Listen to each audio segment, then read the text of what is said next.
on reçoit ce soir le Premier ministre de l'État de la diaspora africaine, Louis-Georges Tin. Bonjour. Bonjour. Alors, on vous connaît comme le président du CRAN, le Conseil représentatif des associations noires de France. Mais aujourd'hui, vous êtes à la tête de l'État de la diaspora africaine. Qu'est-ce que c'est au juste, l'État de la diaspora africaine? C'est une entité qui a vocation à rassembler les 350 millions d'Afro-descendants dans le monde. Qu'il s'agisse de gens qui ont quitté l'Afrique dans un contexte de migration, il y a 10 ou 20 ans, ou des gens qui ont été déportés dans un contexte d'esclavage il y a 100 ans, 200, 300 ans, eh bien tous ces gens font partie de l'Afrique malgré tout. Et l'Union africaine a déjà reconnu l'importance de cette entité.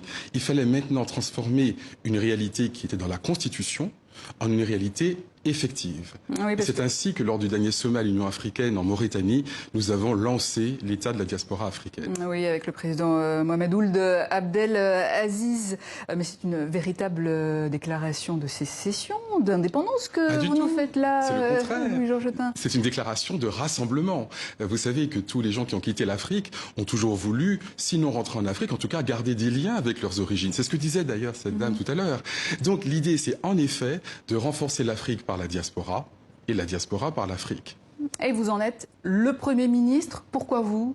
Eh bien, pourquoi pas? En tout cas, j'ai été sollicité ainsi et mandaté pour faire ce travail. Mais nous avons un gouvernement de 20 personnes, 10 hommes, 10 femmes, à parité. Voilà, des députés, et des députés aussi. Oui. Oui, mais alors, le gouvernement d'abord, 20 personnes qui viennent du Brésil, de l'Inde, du Panama, des États-Unis, d'Angleterre, etc. Et puis un parlement dans l'ensemble des régions. Nous allons effectivement le 24 prochain lancer le parlement de l'Europe, mais il y a aussi la branche d'Amérique du Sud, d'Amérique centrale, d'Amérique du Nord. Donc c'est ensemble que toutes ces personnes vont pouvoir organiser les échanges et la coopération entre le continent et sa diaspora. Et c'est vous qui allez donc structurer un petit peu tout ça? Oui, donc il y a évidemment une constitution qui permet de régler tout cela. Et puis après, nous avons des programmes concrets. C'est ça qui est important. Par exemple, nous allons mettre en place un programme de télémédecine. Car nous avons dans la diaspora beaucoup de médecins qui n'ont pas oublié d'où ils viennent et à distance peuvent proposer des programmes de santé. Nous sommes en train de mettre en place la restitution des trésors pillés pendant la colonisation. Nous avons obtenu par exemple au Parlement européen le 26 mars dernier le vote d'une résolution qui appelle à la restitution et à la réparation. Donc ça, c'est une victoire que nous avons obtenue avec nos partenaires. Mais il faut la mettre en œuvre avec les pays africains. Nous avons beaucoup de partenariats en cours avec des pays d'Afrique centrale, d'Afrique de l'Ouest, pour que tout cela puisse devenir effectif. Parce qu'il ne s'agit pas simplement d'une structure. La structure, c'est bien. Il s'agit surtout de la mettre en œuvre de manière concrète, des objectifs sociaux, politiques, économiques. Une carte d'identité également de l'État de la diaspora africaine? Absolument. Nous avons des citoyens qui pourront désormais avoir une carte. Cette carte, c'est d'abord un symbole. Après, c'est une carte électorale parce qu'ils pourront ensuite voter pour les futurs députés, car là, il faut évidemment créer une démocratie. Et puis, des bénéfices socio-économiques seront attachés à cette carte. Nous avons une banque de la diaspora que nous sommes en train de lancer. Donc, les gens qui sont discriminés un peu partout pourront avoir accès à ces prêts. Nous sommes en train de mettre en place l'Agence internationale pour les stages. Beaucoup de jeunes de la diaspora n'ont pas le bon faciès ou le bon réseau, donc n'ont pas de stage, pas d'emploi, pas d'avenir. Eh bien, nous avons des stages que nous mettons à disposition et grâce à cela, ils pourront effectivement évoluer, car la jeunesse, nous le savons, c'est l'avenir. Et en même temps, cette jeunesse est bloquée souvent dans ces pays. Et une carte d'identité ouverte aux migrants également? Exactement, exactement. Beaucoup de migrants sont devenus apatrides, on dirait qu'ils n'ont plus de droits.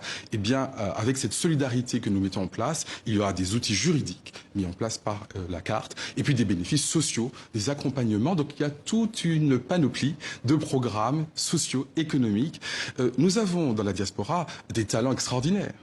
Simplement, nous sommes dispersés. Cette dispersion était jusqu'ici une faiblesse. Elle sera demain matin une force. Ce n'est pas d'ailleurs une invention. Regardez un peu la Chine. La Chine travaille énormément avec sa diaspora, Chinatown. Des pays comme le Liban ou la Syrie travaillent énormément avec leur diaspora. Même quand le pays est en difficulté, la diaspora prend en charge le développement. Avec la création d'une banque également? Nous avons également une banque que nous sommes en train de mettre en place, des programmes d'économie, enfin tout un ensemble de projets socio-économiques, une chambre de commerce que nous allons également lancer le 24 prochain. Donc des accords qui seront signés avec un certain nombre de pays, je ne vous dis pas parce qu'il faut garder un peu de suspense, mais des accords de coopération que nous sommes en train de mettre en place également. Alors, vous parliez de députés tout à l'heure, vous avez des noms déjà? Je garde un peu la primeur de l'information pour cette date, mais nous avons des gens qui sont effectivement les députés de la diaspora, qui viennent de plusieurs... Alors on va regarder pour l'Europe, et qui viennent d'une quinzaine de pays d'Europe, de Suisse, d'Angleterre, de Slovénie, du Portugal. Et donc tous ces gens qu'on ne voyait pas suffisamment deviendront effectivement l'avant-garde du panafricanisme du XXIe siècle. Parce que jusqu'ici, il y a eu beaucoup de penseurs qui ont tracé le chemin. Nous ne faisons que nous mettre dans leurs pas. C'est le panafricanisme en action. Mais au niveau juridique, comment ça va se goupiller tout ça? Alors nous avons une constitution que nous avons mise en place, nous avons des textes que nous respectons, nous avons même une ministre de la Justice, nous sommes en train de mettre en place un tribunal pour travailler sur les questions qui se posent. Donc au fond tout cela est assez classique. Ce qui n'est pas classique, c'est que la diaspora est un État sans frontières. Mais nous sommes aujourd'hui au XXIe siècle.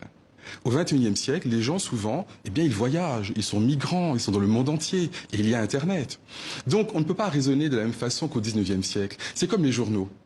Quand les premières personnes ont dit, moi, je vais faire un journal en ligne, on disait, mais c'est n'importe quoi, un journal, c'est du papier. Aujourd'hui, on a un peu dépassé ça. Donc dans la sphère politique, c'est la même chose. Aujourd'hui, on ne peut pas uniquement fonder la politique sur les valeurs ou les conceptions du 19e siècle, les États-nations, territoires, etc. On a dépassé ça.